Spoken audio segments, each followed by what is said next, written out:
Doctor, maybe tell us about the Nawiri. What is this Nawiri? Can you tell us about the services that you offer here and the patients that you attend to? Okay, so my name's Dr. Edith Kamaru Kwoba. I'm a consultant psychiatrist at the mental health department of Moi Teaching and Referral Hospital, and where we are at now is the Moi Teaching and Referral Hospital, Nawiri Recovery and Skill Center. And one wonders, what is this Nawiri? First, Nawiri is a Kiswahili word, of course, that means to thrive. And as the names indicate, it's a recovery and skill center. So this space is actually the first transitional home for the mentally ill patients in Kenya, and one of the very few even in Africa. And it was built recently with the funding of Astellas Global Health Foundation, and we built it in collaboration with Indiana University. And the purpose of this home is twofold. One is to promote recovery of mental illness. We know that mental illness affects patients, and it affects them in a way that sometimes, first, they don't understand their illness, but number two, they are impaired in terms of their ability to carry on their duties at home, even very basic duties at home, or even interact with people.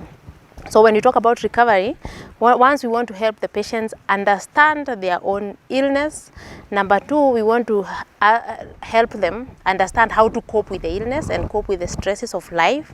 And then we want them to be able to make goals in life, so that once you are mentally ill, sometimes you don't even know what you want, even for basic things like relationships or your career.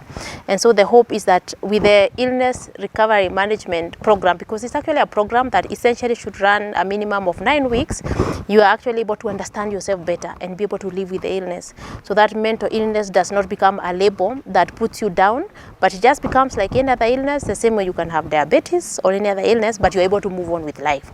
That's the whole purpose of the illness management and recovery program. But in addition, we know that because of the illness, people are impaired such that they have challenges of being able to fend for themselves. So one of the other things that we want to do with our skill center is to identify patients' desires and wishes for a skill that they can put into practice in a way that it can give them daily bread. So for now, we have identified a few skills that we can start with, given our country setting and the nature of our patients that we've been seeing. And we started with basic things like tailoring. If a patient was taught how to tailor and can repair clothes even in the village, and it doesn't require a lot of resources, if you had a machine, then you can really fend for yourself. And the other thing that we have identified is things like basketry. And you see that does not also require a lot of resources in terms of making. And all of us use baskets, especially since the paper bags were banned. All of us need some form of basket to go to the shops. So we think that's something that they can do. The other thing is that as a nation, we love beauty, and we see a lot of people wearing beads, and we think that even people who are not very rich often try to look for some ornaments of some sort. So beadwork is another skill that we have identified, that if someone was taught and they could be able to do some beads, they can put in some things together and be able to sell and fend for their children. And the other very basic one is the issue of farming. You know, mental illness affects you so bad that sometimes you may not even recognize that even with that small piece of land you have, you can grow your own vegetables and be able to take care of your children, so that you don't have, or your family, or even yourself. So even basic things like farming, you realize that some of the patients, by the time we are seeing them, the mental illness has affected them so much that some of the reports are that they just sit and do nothing. So reminding them once again that they can do farming and grow their own vegetables, and involving them and showing them that it's possible is one of the skills actually we are doing. But even more basically is that some patients are not even able to shower on their own. They are not able to make their own beds. So this is a home. It's not a ward. It's actually a home. So they actually participate in their own cooking. They participate in washing dishes. And what we have here are not doctors or nurses. Actually, what we do for us is really support.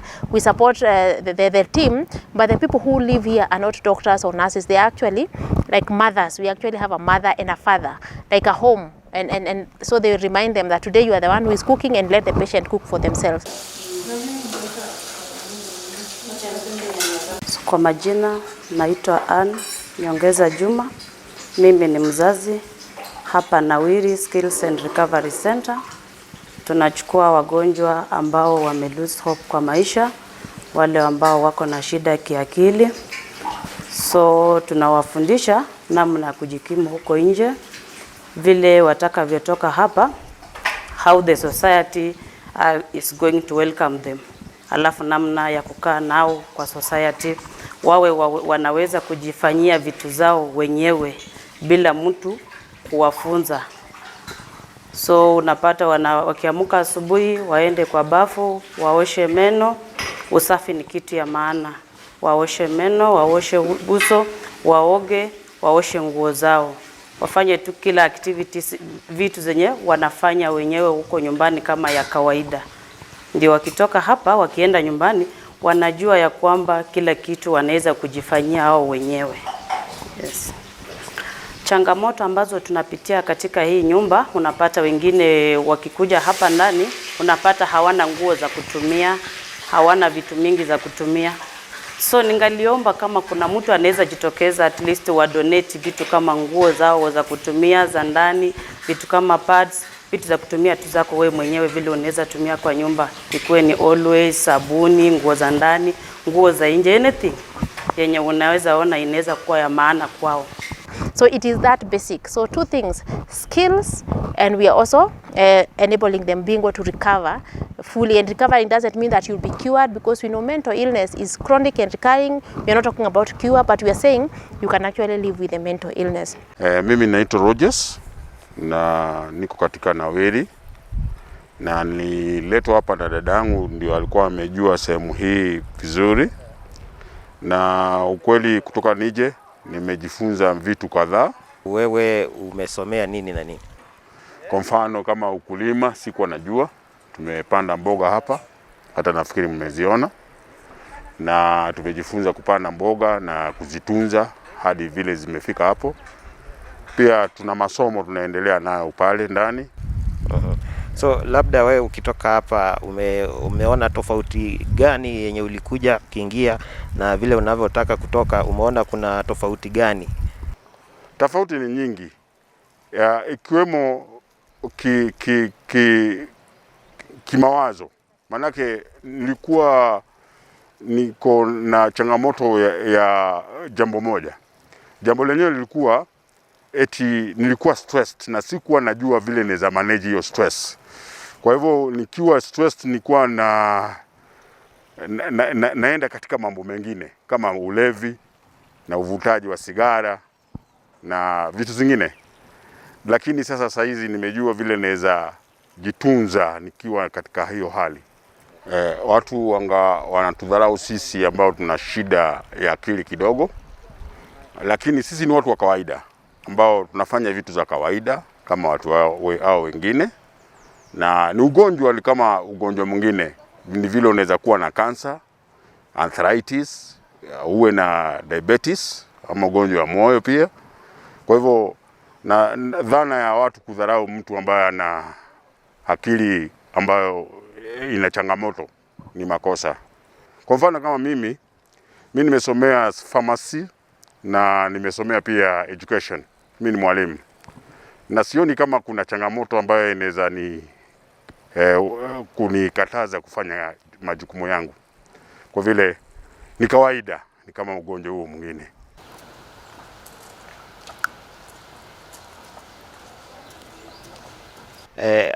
How affordable is the services here? Of course, there's inequalities in the sense that US people can afford mental health and people in Africa, but there's also inequality even when you come down to Kenya. There are people who it's not a problem affording mental health, but there are those people who can't afford. So for me, what comes to mind is then how do we make sure that this person who is not as privileged can be able to access mental health care? And there are many things that we can do. First, at the national level, the government should be able to invest in mental health care such that people can access care nearest them. it is very costly, and remember, a mentally ill patient has to travel with someone. It is very costly for people to travel, for example, all the way from Bomet or Kabarnet to come to Eldoret, or if it's in Nairobi, the same way. People can't, when you travel like that, the cost of care goes up.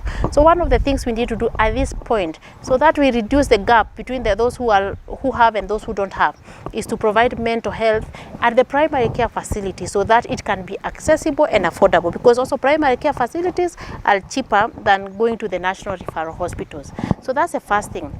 The second thing is that as a community, we need to continue educating ourselves about mental illness. People assume that mental illness is the person who is mentally ill is the one who is walking naked, or the one who is wearing 10 clothes running on the street. The truth is there are many types of mental illness, and we need to read, as we read about what Arsenal is doing and everything else, especially in this day and age where people are a lot on social media. Also educate yourself about mental illness, because it's very common, and ask yourself, how does it look like? And for me, the simple thing is you notice change in sleep, in eating, in dressing, in talking. Those are the very simple indicators that it is not well. The problem is people wait until it's too late, when people have done big things. Either they have attempted suicide, they've burned a house, they've stabbed someone, for them to say, oh, this person was unwell. There are many things that you can identify in the community, and when you notice that first in yourself or in your loved one, your child, then it's possible that this person could be struggling. Link them to care. And where is care available? You can even start with the nearest hospital. They'll know where to refer you. So that's the other very important thing. The other thing is, everyone has a role to play, including the media houses. We sensitize people. If it's pastors, they talk to people about mental health. We all play our role to remind people that as long as you have a brain, you can be unwell. It's not a disease. It's not a disorder for those families or a few people. Anyone can be affected, but help is available, and they need to be able to seek help as much as possible.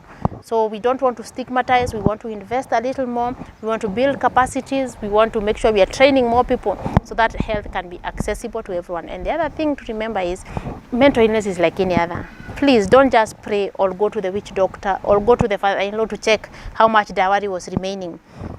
As long as you have a brain, you can get mental illness. The problem is people go to look for all these solutions, and by the time they are coming, it has been a lot of time that has been wasted. So let's seek help early. As the government does its bit, let each person do their bit, and also ensuring that you are aware about what is happening in you. If you feel sad, don't just say uko sawa. You know, in Kenyans, when you say hi to how are you doing, they say okay, even when you are not feeling fine. So it's also good for people to realize that it's okay not to feel okay, but you should be able to talk to someone. You should be able to sort a problem. We call it problem solving before it overwhelms you, and professional help is available. Apart from treatment, the patients have the special room here called Skill Center behind me. As you can see, this is a room where they can learn computers, they can learn agricultural things, they can learn so many things, and they are able to understand the teachers, and they can work properly. As we can see, we have the gardens there. They are planting different species of the plants, and we are really working with them one-on-one here, and we'll be showing you that briefly after this.